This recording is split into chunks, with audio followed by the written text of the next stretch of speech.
Health Data and Web3, State of the Art. Well, thank you very much, Dylan. Thank you very much to all the Med-Tech World staff for this groundbreaking event. The first thing I want to say is to ask you a question, which is basically, what are we made of? I understand that this can sound like a very generic question, but we can talk about, of course, physics, logs, spiritual existence, even genetic code, but all of them are right somehow. I will tell you something that may sound controversial or even uncomfortable. To the eyes of the rest of the world, we're basically made of data. Now, we can talk about blood composition. I don't know if it's working. Okay. We can talk about blood composition, DNA, skin appearance, but also the things we buy, the social interactions that we perform, or even the time we pass watching a screen. Everything will be right, and we are literally producing data all the time. Everything can be considered as healthcare data, really, because that's exactly what it is. All of the things that I've mentioned provide a huge value in terms of healthcare data and wellness. And all of them are of key relevance in understanding not just our health, but also who we are, really. In fact, there are a lot of yourselves inside you. You're the one that provides medical data to your healthcare institution, or the one that gathers information from your patients, but also you're the one that signs transactions to pay your bills, or maybe perform a streaming platform and a subscription. I'm a former clinical hematologist who, let's say that after the pandemics, understood all of the things that should be fixed in terms of healthcare data. But I'm also an entrepreneur, and I'm also an amateur sportsman. So still the same person, apparently unconnected data. I'm sure that you have heard the sentence, data is the new oil. And it's easy to understand why they say so, because well, you know, you're very aware about these 4 or 5 big companies that have built up their huge net worth up from the data of billions of users. We're talking about personal data. And don't get me wrong, I mean, there's nothing inherently wrong with this, of course, but it somehow points out the key relevance and the huge importance of the personal data, not just as a tool or as a service, but also as a sign of identity to understand who we are. Well, if we go along with this sort of oil example, there are a lot of people that say that the value really relies in this elaborated information, in this added value to the actionable insights that allows us to take informed decisions based on the patient information. But the same way that happens with crude oil that gets raffinated into the final product, that can be, add this utility layer. It happens the same with healthcare data somehow. I mean, if you don't have this crude oil before that you use to refine and to get the final product, you won't be able to get this elaborated information. So I guess that you can somehow understand what I'm talking about in terms of data ownership and patients. And well, if health data is not just an asset, but also a sign of identity, then security breaches and data leaks shall be a huge problem, and it's something that happens worldwide. Just to mention some small figures, the American High Performance Study, where basically they say that since the year 2010 until this year, they have reported more than 5,000 big data breaches. That is more than 500, let's say, medical data records in each one of the situations.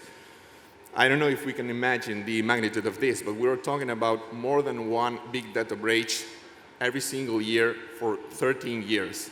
Just the data leaks that have been reported and just in the United States. So I don't know if we can consider this as a sort of a tragedy in terms of identity and this huge value. On top of that, access to data, as you may already know, I would say this is something that happens worldwide practically. Sometimes it's almost an impossible mission for patients and some other stakeholders to get access to the information, even for healthcare professionals. So this is something that must be improved somehow. I think we can do better, and we must do better. Of course, unless you have been living inside a bunker for the last 6 months, I'm sure that you are very aware about this AI revolution that we find ourselves in the middle, especially with these generative processing models such as GPT-3 and this large language version, ChatGPT, for the mainstream public. Of course, we are aware about the huge utility of this kind of tools and its huge potential, but I would say that it's not so popular or so relevant, the weaknesses or the potential issues that it comes with. I mean, if we had to protect our health data before even these kind of tools disrupt the environment, now we have to deal with humanized chatbots, hyper-realistic deep fake profiles, and these kind of risks. So now it's just a matter of life or death in the end. So this is something that we have to somehow face, and this is something that cannot wait to the next year or the next decade. We are starting to witness the rise of the biometrics as a human verification system, because as you already know, we have already two-factor authentication and human verification captures, but clearly that's not enough. And that's the reason why things like retinal scans and fingerprints are increasing more and more, are getting more and more traction in the space. In fact, talking about AI, I'm sure that some of you have already heard about a project by the OpenAI CEO, Sam Altman. I think it's called WorldCoin. It's quite an interesting project, but basically it depends on a universal bank of data of, let's say, so-called healthcare identities, and to do it in a decentralized way. Even if so, there has been some small issues or some problems in terms of centralization and lack of confidentiality, so we still have to improve some things, and we have to work together in that direction. We need to prove that we are who we are, and we need to prove that we are human. And we need to do it in a secure, decentralized, tamper-proof, and immutable manner. And of course, I'm talking about blockchain and distributed ledger technologies. Now, when we talk about decentralized identity and self-sovereign identity, they are very often used as synonyms, as the same concept, even if they're not exactly the same. But well, the differences are so slight that we'll consider them as equivalent for this topic. So basically, generally speaking, we talk about decentralized identity when users can manage their identity-related data without the need of a third party or a central authority. The main tools of this kind of, let's say, paradigm are two, or especially the so-called decentralized identifiers and verifiable credentials. Decentralized identifiers are basically URI. I know that within the healthcare space, we're not so familiarized with these kind of concepts, but from the computer science point of view, it's something very basic. We're just talking about universal resource identifiers. In fact, we can perform decentralized identity without the need of distributed ledger technologies, but it's something that somehow performs a synergy between both concepts. So I honestly believe into improving this kind of paradigm with Web3 technologies. And we would talk about verifiable credentials. Basically, we're talking about credentials that are cryptographically signed and that allows the user to stay in control of their data all the time. Of course, one of the most known applications that we know about this kind of solutions, such as verifiable credentials, are wallet applications, the so-called wallet applications, that basically allow users to interact with each other and with some other entities that maybe are the users of the verifications, again, without the need of any third party. We can perform these kind of tasks with wallet applications, for sure. But we can do it also with another approach. Many of you are more or less aware about the concept of a digital twin, which are traditionally related to infrastructure, logistics, and transportation industries. And of course, they have performed a lot of advance in that field, but there's a huge field and a huge road to go through within the healthcare space.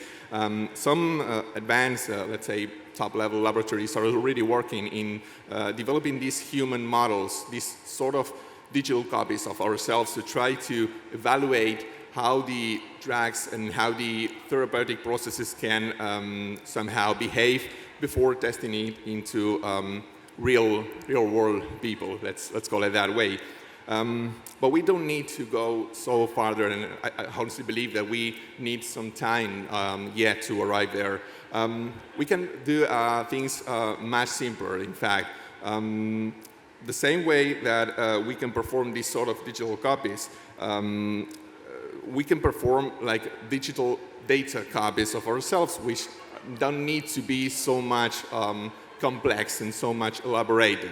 Basically, what we need is something that actually belongs to us, something that we actually own. Some cryptographically protected, how they say it, soul-bound tokens that belongs to us and then act as our real avatar, as a real copy of ourselves. And that's exactly what we are doing in Med-Tech Health in our first project at Crotalus Labs. I had prepared a sort of infographic showing it, but just like a teaser trailer somehow. But however, you're more than welcome to reach out and dive deeper in this topic if it's of your interest. But basically, that's what we are starting to perform, a real-time updated copy of ourselves that allows us to tokenize and to manage this information in order to really empower patients. And well, we are not alone in this endeavor, fortunately. Here we have my colleague Philippe Garwil, which is performing a great work at D-Health, and also Georgina with Aria Health, which is performing a great work also. So I think that blockchain-based projects that are trying to somehow manage healthcare data can have perform synergies among us and have larger room to work with.